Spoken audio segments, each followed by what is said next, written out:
ini dengan begitu banyaknya bukti yang mengarah ke sana, gak bisa dijerat juga guys. Gue rasa kalian semua harus speak up sih tentang ini. Hola netizen yang tercinta, Hakim Pengadilan Negeri Surabaya memvonis bebas Ronald Tanur. Ronald Tanur dibebaskan dari segala dakwaan terkait kasus yang membuat kekasihnya Dini Sera Afrianti meninggal dunia. Dalam amar putusannya, Ketua Majelis Hakim PN Surabaya Erin Tua Damanik mengatakan Ronald dinilai tidak terbukti melakukan tindak pidana sebagaimana yang didakwakan Jaksa Penuntut Umum atau JPU Ahmad Muzaki. Putusan ini membuat pengunjung sidang yang hadir terkejut, sebab jaksa dalam sidang sebelumnya menuntut Ronald hukuman 12 tahun dan ganti membayar restitusi pada keluarga korban atau ahli waris senilai 263,6 juta rupiah. Setelah mendengar vonis tersebut, Ronald tampak menangis. Ia juga sempat berdiskusi dengan penasihat hukumnya. Nah, gimana nih menurut netizen yang terhormat? Silahkan berkomentar ya.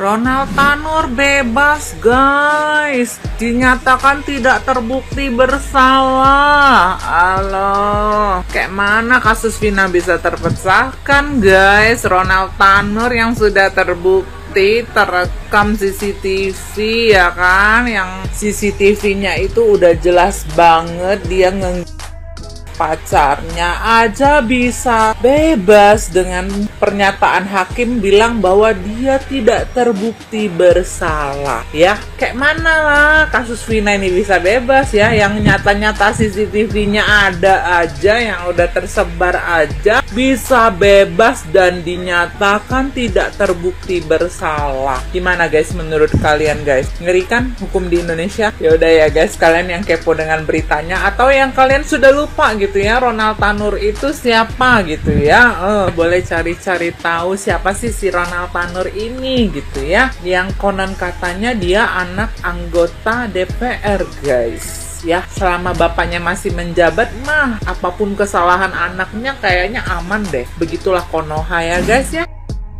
Ini semua membuktikan betapa murahnya hukum di Indonesia.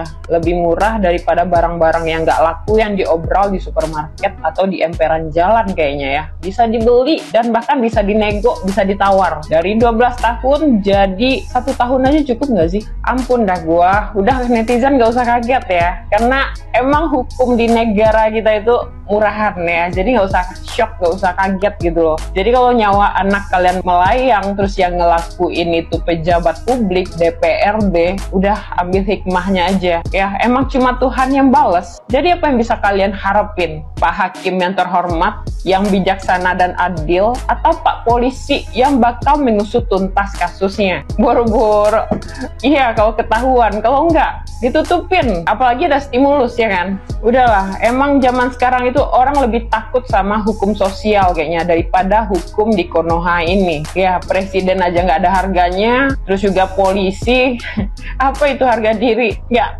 mereka kenal yang namanya harga diri ya. Karena yang lebih penting dan yang lebih bernilai itu ya amplop coklat daripada harga diri. Iya kan Pak? Hormat saya sama Anda. Nggak habis pikir gua. Bisa-bisanya nyawa anak orang melayang, seenaknya Anda bilang, ya Allah bakal membuktikan kebenarannya. Yang ngomong orang yang lagi pas dibebasin sama hakim sok-sok terisak-isak lagi sampai bilang iya Tuhan bakal membuktikan kebenarannya. Kayak orang bijaksana ya lu, udah jelas dibeli, orang udah tahu kali ya. Jadi ini bahaya sih sebenarnya. Bahayanya apa? Orang bakal main hakim sendiri karena nggak percaya lagi sama hukum di negeri ini. Apa pendapat kalian? Satu kata untuk manusia seperti ini sih, ramein di kolom komentar ya. Salah satu bukti bobroknya penegakan hukum kita di Indonesia ini yakni Ronald Tanuri, si anak DPR yang kemarin itu pacarnya sampai meninggal dunia, sekarang dibebaskan di Pengadilan Negeri Surabaya. Ya, padahal kalau kita lihat ini kasus kemarin sudah rame ya, sudah viral, banyak yang meliput media-media besar ya. Tetapi bisa juga ya dia ini lolos ya istilahnya. Kok bisa ya kan? Memang sih kita nggak heran kalau orang-orang ya, yakni orang-orang yang lahir dari anak-anak pejabat ini memang punya proteksi khusus lah dalam hukum ya kan. Tapi ini kan sudah viral, sudah banyak yang mengecam, sudah masuk ke media-media besar, tapi kok bisa ya kan divonis bebas ya. Padahal kalau kita lihat bukti-buktinya sangat terang benderang ya. Ada CCTV, ada saksi-saksi orang-orang sapam-sapamnya ya kan. Ada juga bukti dari status atau story-story WA si almarhum ini ya kan. Tapi saya nggak tahu bagaimana cara hakim memandang kasus ini ya. Tapi emang gak heran, tapi untuk kali ini kita harus speak up lah supaya ya jangan sampai makin ke depan anak-anak pejabat makin gampang menghabisi nyawa orang-orang ya kan, karena mereka mendapat proteksi khusus. Apa yang ada di pikiran kalian ketika kalian lihat berita ini? Ya, lihat berita ini. Ketua Majelis Hakim Pengadilan Negeri Surabaya, Erintua Damanik, memberikan vonis bebas terhadap Ronald Tanur yang kita tahu sendiri di tahun lalu, ya, tahun 2023. Begitu hebohnya, begitu banyaknya orang yang membahas, begitu banyaknya bukti malah gitu ya. Dia mengarah semuanya kepada si Ronald ini. Tapi lihat guys, bebas. Jadi alasan hakim sendiri menjatuhkan vonis bebas terhadap si Ronald Tanur ini karena katanya kematian dini itu bukan karena luka di dalam hatinya ataupun luka fisik lainnya yang ditemukan mungkinnya di badannya, tetapi karena ada penyakit lain yang disebabkan oleh minum-minuman beralkohol saat karaoke sehingga si Dini ini meninggal.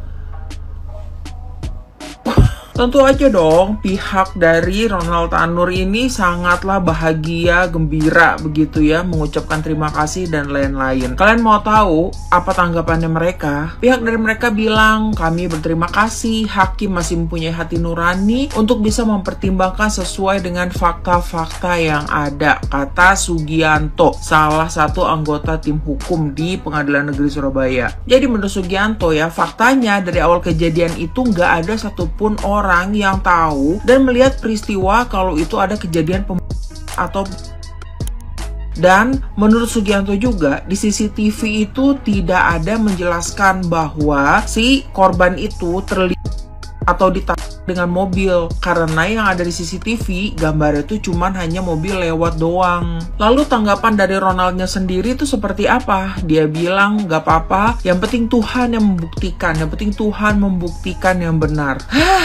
Padahal kalau kita flashback ya kasus ini waktu heboh itu, selain ada CCTV, kita juga ingat bahwa ada rekaman voice note ya, suara dari si korban sendiri ngadu ke temennya bahwa dia itu dibanting-banting dan lain-lainnya. Baru setelah itu ada CCTV lagi kalau nggak salah di apartemen atau di mana gitu ya, di mana si korban udah kelihatan lemas atau ditaruh di kursi roda dan yang lain-lain. Bahwa ada kegiatan-kegiatan yang mencurigakan seperti si Ronald ini nanya-nanya CCTV dan segala macam, itu gua rasa kayaknya diabaikan aja gitu sama si hakim ini. Sementara untuk kasus lain, anggaplah kasus Vina, hanya cuman gara-gara satu orang yang bersaksi terus banyak orang langsung bisa masuk ke bui semudah itu dan dikurung sampai bertahun-tahun, ya nggak? Sampai sekarang kasusnya nggak ada kejelasan. Ini dengan begitu banyaknya bukti yang mengarah ke sana, nggak bisa dijerat juga guys. Gue rasa kalian semua harus pick up sih tentang ini. Kalau ini kejadian yang kayak gini terus-menerus terjadi, entah jadi apa sih negara ini. Bukannya kita mau kayak main hakim sendiri ya. Gue ngerti kalau hukum itu menjatuhkan berdasarkan fakta-fakta yang ada, tapi kan motif juga kelihatan dong. Terus kan